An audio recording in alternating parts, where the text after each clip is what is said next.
am headed out for 3 to 4 months to check out all the national parks and get really quiet and alone in the woods and just take it all in. All right. So you're a big Thoreau fan. That I am. So give me a brief summary of Thoreau for those who might not know who he is. All right. So Henry David Thoreau was a transcendentalist in the New England area. Lived about 150 years ago, and he basically kind of threw off all the confines of culture, and thanks to Ralph Waldo Emerson, built a cabin on his land. He stayed there for 2 years, 2 months, and 2 days. His first day was on Independence Day, randomly enough. I don't know if he planned that. Yeah. And then, so he basically wrote Walden, which was his philosophies on life, his experience out in the woods, his sort of stepping out of culture and getting a view of it and seeing it for what it is. And I felt more of a connection with Walden than any other book I've ever read. And Walden was like your Bible, right? Yes. You Yeah. carried that thing around for a while. You've gifted me that twice. I did not know that. I don't know if you realize that. Yeah. Dude, you're going out there. What's the game plan? Let's hear that. The game plan. So I'm going to head straight to the southern part of the Rockies. So it's like 25 hours away. So I'll do 6-hour trips each day, camping in a new national park. And when I get there, that's kind of like when the good stuff begins. That's the first like real nature. And then I'll just do a big loop going from generally like Colorado, Utah, Arizona, the base of California, all the way up the Pacific Northwest, and then the Montanas, the Wyomings, ending up at the top of Colorado, and then come on back like 4 months later. So that was like a sweeping kind of broad generalization. Yes. I mean, like, dude, day one, you drive out to the first national park, which is going to be what? That Like will some be random one that nobody knows? Wayne, I believe, which is in Ohio. So you're going to go to Ohio. Oh, Yes. Beautiful Ohio. Yes, it is. Wayne National Park. Yep. And then what? Like, you're going to park and set up a Yeah, so tent? basically, I'll park my car, wherever I can, and then just hike in. So I'll basically only spend one night at each spot till I get to Colorado. Yeah. Nature is amazing here, but it's not the same as it is out there. No, that's why, man, we just left the movie theater. It's like a rainy, crappy day here in Jersey.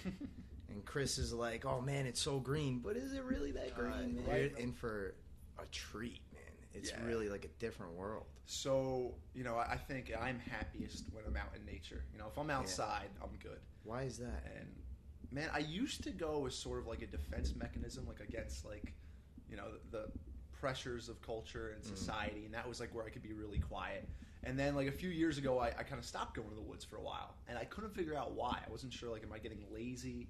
What's happening because of that? Yeah. And then I realized that what I used to go to the woods for, and to feel inside, I feel that all the time now. So I didn't really need to go anymore. And then it kind of came full circle where I couldn't go a day without going to a park and walking around for a while. Not out of indignation toward anything, but just out of pure appreciation for it. And, I think just nature's so purposeful and perfect with its organization. Yeah. Like the Chinese term li, it's, I guess, translated to non-symmetrical order. Like if you just like look at a flower, it's perfect.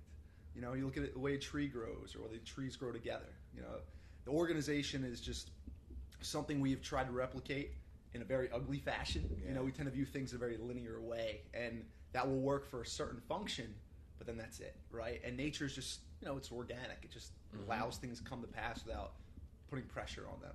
And I guess I always recognize that, like, Plato would talk about the theory of forms, that, like, I'm sitting in a chair, and this is modeled off of the ideal chair. And somewhere, metaphysically, whatever you talked about, that chair exists. And for me, when I would go out in the woods, it's perfect. That is the form that I aspire toward, Man, a lot of people agree with that, I think. I think so. Whether they can articulate it like that, probably not. But that's a common feeling. There's just, going out there and getting really quiet. One, nothing insists upon itself in nature. Nothing is begging for your attention. Like we drive down the road here, there's like a billboard here, car radio on here, and it's like all these things are always for our... at least a mild level of anxiety. Yeah, absolutely. Always. Absolutely. We're constantly being influenced. Once you step out of that, nature doesn't ask anything of you, so you get to just sit and be yourself, and get real quiet. Till a bear comes along. Till a bear comes along. So, man, you said quiet. You said quiet like 5 times already. Yeah. Obviously, that's like a recurring theme. Absolutely. Tell me about being quiet. What's the value in that? Why are you seeking that so desperately? So I think like the common denominator, if you want to be happy, like the fundamental thing you need is just the ability to navigate your own mind, you know, and be in control of that.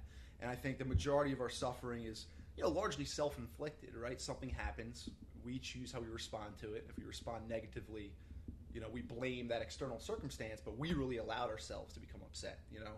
And, you know, I just started meditating again, and you know how I feel about meditation. I think it's a tool, but it's not the tool. Yes. It's one of those things where once, you know, you get the message, hang up the phone, that idea.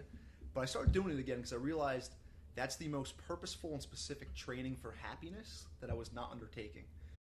Like Aristotle said, life can be lived and understood, but not simultaneously, right? You have to do one or the other. And thinking is a valuable tool.